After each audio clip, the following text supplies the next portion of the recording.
7 people are strapped into their seats, smiling.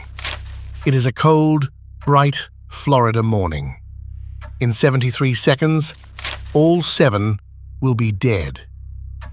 And here is the part that should stay with you. The night before, engineers stayed up late, begging the people in charge not to let this happen. They had the data, they had it in writing. They were told to sit down. Every story in this series has one thing in common. Someone saw the disaster coming, someone tried to warn them, and someone decided to look away. This is the Challenger. To understand what went wrong, you have to understand one small piece of rubber. The shuttle flew with 2 tall rocket boosters strapped to its sides. Each booster was built in sections, and the joints between them were sealed by thin rubber rings, called O-rings. Their only job was to hold back a jet of burning gas. Warm rubber stayed springy, and it sealed. But cold rubber goes stiff, and a stiff seal is a seal that leaks. An engineer named Roger Boisjoly knew this. In the summer of 1985, he watched these seals come back scorched from earlier flights. So he wrote a memo to his own managers, warning that if nothing changed, the result could be, in his words, a catastrophe of the highest order. The loss of human life. The memo was filed, and nothing changed. Look at that page, written months in advance, a named engineer describing exactly how people were going to die.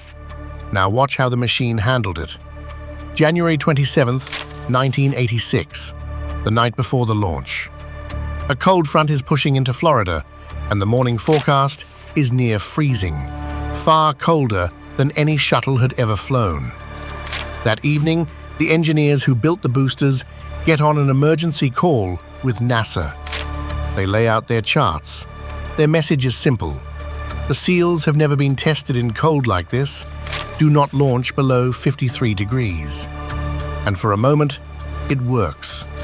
The recommendation is, do not launch. Then the pressure starts. The NASA managers are stunned. One asks in disbelief, "When do you want me to launch? Next April?" The mission is behind schedule, and the whole country is waiting.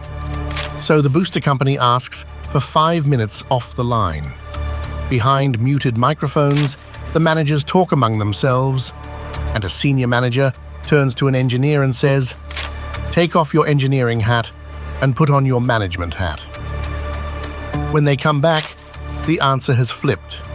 The launch is approved. One engineer, Alan McDonald, refuses to sign it. He is overruled too. This is the part people get wrong. No one was a villain.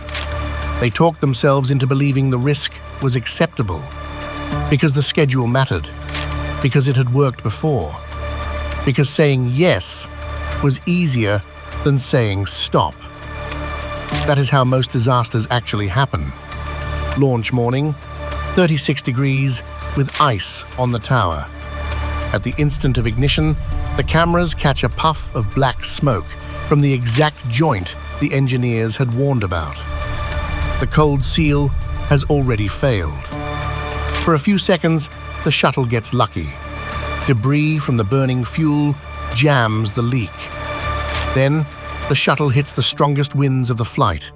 The plug shakes loose, and a small flame appears on the side of the booster.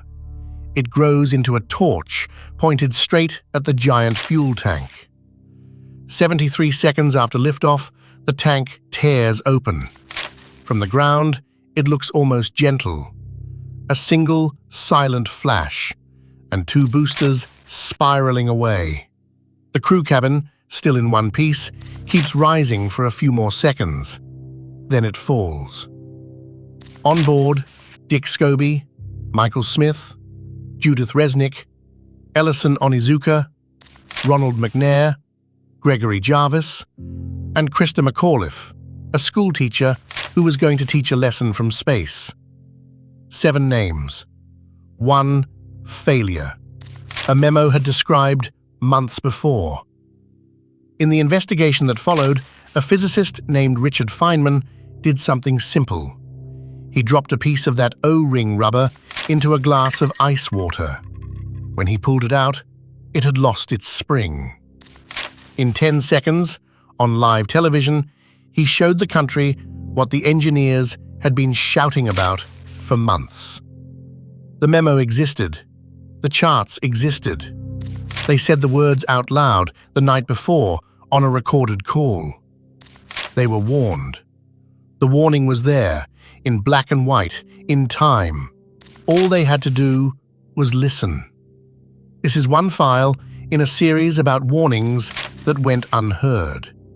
If you want to see the others, subscribe and stay.